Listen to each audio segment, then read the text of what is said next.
Hello students, welcome to के law classes. आज से हम हिंदू लॉ को स्टार्ट कर रहे हैं। हिंदू लॉ के आज इंट्रोडक्टरी पार्ट को हम इस वीडियो में डिस्कस करेंगे।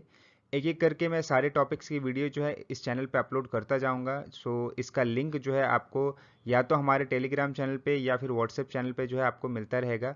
आप वहाँ से भी वीडियो को चेक कर सकते हैं या फिर आप डायरेक्ट जो है हमारे चैनल से वीडियो को देख सकते हैं। इस वीडियो में आज हम जानेंगे कि हिंदू लॉ कैसे इंडिया में आया है, इसको कैसे कोडिफाई किया गया और कौन कौन से लॉ हैं जो हिंदू पे एप्लीकेबल होते हैं, किस पर जो है ये हिंदू लॉ एप्लीकेबल होता है और कौन हिंदू है। ये सारी चीज़ों को इस वीडियो में हम डिस्कस करने वाले हैं। स्टूडेंट्स, सबसे पहले बात करते हैं हिंदू लॉ की। तो हिंदू लॉ में जो 4 मेन एक्ट हैं उनको हम थ्रू आउट पूरे जो लेक्चर हैं उसमें हम डिस्कस करने वाले हैं। लेकिन ये लॉ कैसे आया, इसका एक हिस्ट्री है। हिस्ट्री को जानने के लिए हमें राजा राम मोहन राय के जो रिवॉल्यूशन है उनको पहले समझना पड़ेगा। उन्होंने बहुत सारे चेंजेस लाए, जैसे कि सबसे पहले उन्होंने 1829 में सती प्रथा को एक लॉ के तहत जो है हटाया और उसको एक ऑफेंस बनाया। उसके बाद जो है एक नया लॉ आया जिसका नाम था हिंदू विडोज रीमैरिज एक्ट 1856। ये लॉ जो है वो जो विधवा होती थी उनको दोबारा से शादी करने की आज़ादी देता था। इसी तरीके से हिंदू लॉ को रेगुलेट करने के लिए बहुत सारे इनैक्टमेंट बनाए गए। फाइनली जब हमारा देश आज़ाद हुआ तो एक कमेटी बनाई गई जिसका नाम था रॉ कमेटी, और इस कमेटी ने ड्राफ्ट किया हिंदू कोड। हिंदू कोड को हमारी जो लेजिस्लेटिव असेंबली थी उसके सामने रखा गया। बाद में इसको रेफर कर दिया गया सेलेक्ट कमेटी को ऑफ कॉन्स्टिट्यूएंट असेंबली। लेकिन जैसा कि आपको पता है कि जो हमारा प्रोविजनल पार्लियामेंट बनाया गया था उस टाइम में लॉ को बनाने के लिए, वो डिसॉल्व हो गया और उससे पहले पहले जो है ये जो कोड है उसको पास करने में जो है वो पार्लियामेंट फेल हो गई, जिसकी वजह से ये कोड भी जो है वो वहाँ पर ड्रॉप हो गया। बाद में जब सरकार आई तो सरकार ने फिर ये सारे जो कोड हैं जो एक साथ बात करते थे सारे हिंदू के जितने भी चीज़ें हैं उनको रेगुलेट करने की, उनको उन्होंने डिफरेंट डिफरेंट पार्ट में बांट दिया। पहला बना हिंदू मैरिज एक्ट जो कि 1955 का है। ये डील करता है नेचर ऑफ हिंदू मैरिज और डिवोर्स से, मतलब कि शादी कैसे होगी, शादी के लिए क्या एसेंशियल रिक्वायरमेंट है, कौन सी शादी वॉइड होगी, कौन सी शादी वैलिड होगी, उसकी बारे में बात करता है। डिवोर्स इंसान कैसे ले सकता है, किस ग्राउंड पे ले सकता है, इसकी बात करता है। उसके बाद आता है हिंदू सक्सेशन एक्ट 1956। ये बात करता है मैटर ऑफ सक्सेशन की, कि कैसे कैसे कोई भी अगर पर्सन जो इंटरस्टेट उसकी डेथ हो जाती है तो उसकी प्रॉपर्टी को कैसे डिसॉल्व किया जाएगा, उसकी प्रॉपर्टी कैसे जो है उसके जो लीगल हेयर हैं उनको जाएगी। उसके बाद आता है Hindu minority and guardianship act. ये बात करता है कौन से पर्सन जो है माइनर कंसीडर किए जाएंगे, कौन से पर्सन एक माइनर के गार्जियन बन सकते हैं, कौन नेचुरल गार्जियन होगा, कौन टेस्टामेंट्री गार्जियन होगा और किस किस चीज़ों के लिए गार्जियनशिप दी जाएगी। उसके बाद आता है Hindu adoption and maintenance act. ये एक्ट बात करता है हिंदू को अडॉप्शन के राइट की, और यहाँ पर यह भी बात करता है कि कैसे जो है एक इंसान जो है अपनी वाइफ को, अपने बच्चे को, अपने माता पिता को मेंटेनेंस देने के लिए लायबल होगा और कैसे वो इस चीज़ को मेंटेनेंस क्लेम कर सकते हैं। ये है एक ब्रीफ इंट्रोडक्शन सारे एक्ट का। इन्हीं सारे एक्ट के ऊपर जो हम लेक्चर जो है धीरे धीरे बनाते रहेंगे और हम अपलोड करते रहेंगे। अब बात करते हैं हिस्ट्री ऑफ हिंदू की, कि हिंदू वर्ड इंडिया में आया कैसे।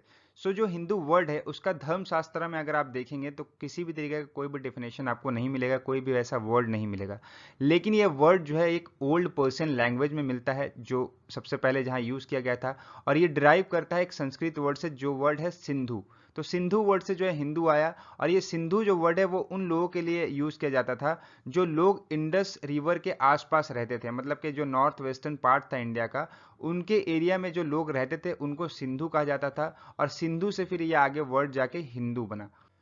अभी के टाइम में जो है एक तरह से देखा जाए तो ये हिंदुस्तान में रहने वाले लोग जो हैं वो हिंदू कहलाते हैं।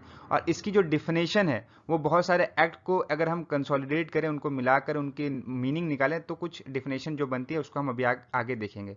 तो हिंदू लॉ जो है एक तरह से देखा जाए तो उन सारे पर्सन पे अप्लाई होता है जो हिंदू होते हैं, लेकिन कोई प्रिसाइज डिफिनेशन इसकी नहीं है, मतलब कि किसी भी इंस्टीट्यूट में एक स्पेसिफिक डिफिनेशन हिंदू की नहीं दी गई है, ना ही कोई जुडिशियल प्रोनाउंसमेंट में इसकी डिफिनेशन दी गई है। तो इसलिए क्वेश्चन उठता है कि अब जो है ये हिंदू कौन होंगे और किस पे ये लॉ अप्लाई होंगे।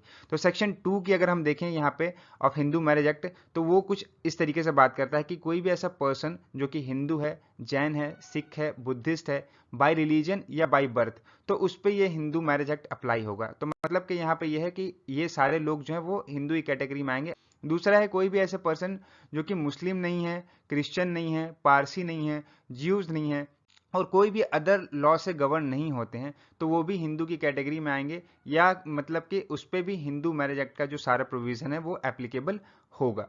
तो यहाँ पे एक चीज़ देखी जाती है कि जो हिंदू का जो डिफिनेशन है या जो हिंदू लॉ का जो एप्लीकेशन है वो एक तरह से जो है वो नेगेटिव इन नेचर है। मतलब कि वो सारे लोग जो कि अदर रिलीजन में नहीं आते हैं, मतलब कि जैसे मुस्लिम क्रिश्चियन में नहीं आते हैं या आदि जो बाकी रिलीजन है उसमें नहीं आते हैं, उन सारे लोगों पे ये हिंदू लॉ अप्लाई होगा। ये किसी तरीके से पॉजिटिव डिफिनेशन नहीं देता है। सो स्टूडेंट्स, सबसे इंपॉर्टेंट यहाँ पे ये है कि ये समझना कि कौन कौन से लोग जो है हिंदू होंगे और किनके ऊपर जो है वो हिंदू लॉ एप्लीकेबल होगा। कौन कौन से पर्सन हिंदू होंगे पहले उसको समझते हैं। तो हिंदू बाय रिलीजन की हम बात करें तो हिंदू बाय रिलीजन की जो डिफिनेशन है वो section 2(1) of the Hindu marriage act अगर हम देखेंगे तो वहाँ पे मिलती है, और वो ये कहता है कि any person who is Hindu bye religion in any of its form और डेवलपमेंट इंक्लूडिंग ए वीरा शिवा और लिंग्यात, मतलब कि कोई वीरा शिवा है कोई लिंग्यात है तो वो हिंदू की कैटेगरी में आएगा बाय रिलीजन। या फिर कोई ऐसा पर्सन जो ब्रह्मो या प्रार्थना या आर्य समाज को फॉलो करता है तो वो हिंदू बाय रिलीजन की कैटेगरी में आएगा। इस चीज को सुप्रीम कोर्ट ने एक केस में क्लेरिफाई किया है। इसमें केस का नाम है शास्त्री यजना प्रसाद वर्सेस मूलदास। इस केस में सुप्रीम कोर्ट ने कहा कि कोई भी पर्सन हिंदू बाय रिलीजन हो सकता है अगर वो प्रैक्टिस कर रहा है हिंदू रिलीजन को या फिर प्रोफेस कर रहा है हिंदू रिलीजन को। अब आता है नेक्स्ट कैटेगरी जो है कन्वर्ट्स या रिकन्वर्ट।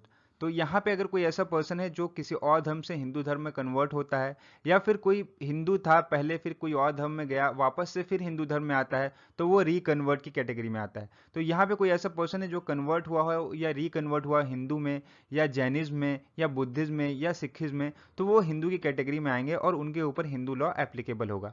सुप्रीम कोर्ट ने यहाँ पे केस है पेरूमल वर्सेस पुन्नास्वामी 1971 का ये केस है। इसमें कहा था कि हिंदू बाई बर्थ हो सकते हैं या हिंदू बाई कन्वर्जन हो सकते हैं।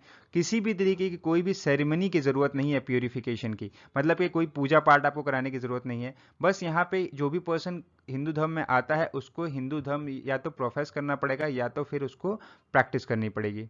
सो यहाँ पे अब दूसरी कैटेगरी आती है हिंदू बाई बर्थ। तो हिंदू बाई बर्थ में जो है दो कैटेगरी अगेन आती है। पहला है जिस कोई ऐसा बच्चा जिसके दोनों पेरेंट जो हैं वो हिंदू हों या कोई ऐसा बच्चा जिसके एक पेरेंट हिंदू हों और एक पेरेंट दूसरी रिलीजन को फॉलो करते हों।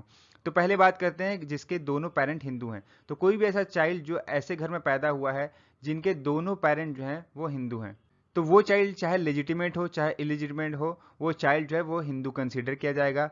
यहाँ पे ये भी फैक्ट इमटेरियल है कि चाइल्ड जो है वो फॉलो करता है या नहीं करता है हिंदू रिलीजन को, या उसको प्रोफेस करता है उसको प्रैक्टिस करता है या हिंदू रिलीजन पे फेथ रखता है।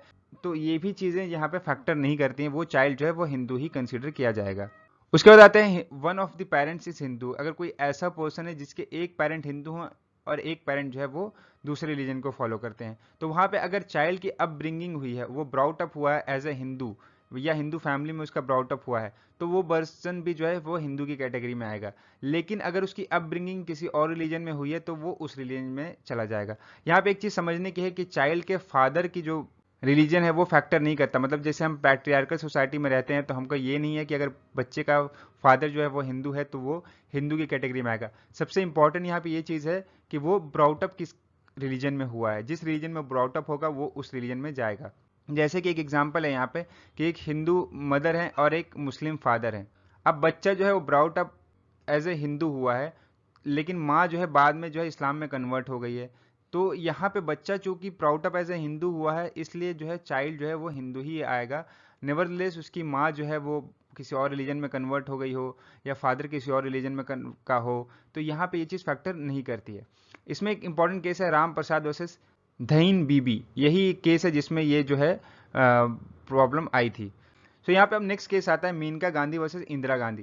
जैसा कि आपको पता है कि संजय गांधी के फादर जो है एक पारसी थे लेकिन जो इंदिरा गांधी थी वो एक हिंदू थी, और जो संजय गांधी थे उनका जो ब्राउटअप हुआ था एज ए हिंदू फैमिली में हुआ था और हिंदू की तरह सारी चीज़ें उनकी हुई थी। तो इसलिए जो है उनके एक पेरेंट भी हिंदू थे, उनका ब्राउटअप जो है एज ए हिंदू हुआ था इसलिए उनको जो है हिंदू कंसिडर किया गया यहाँ पे।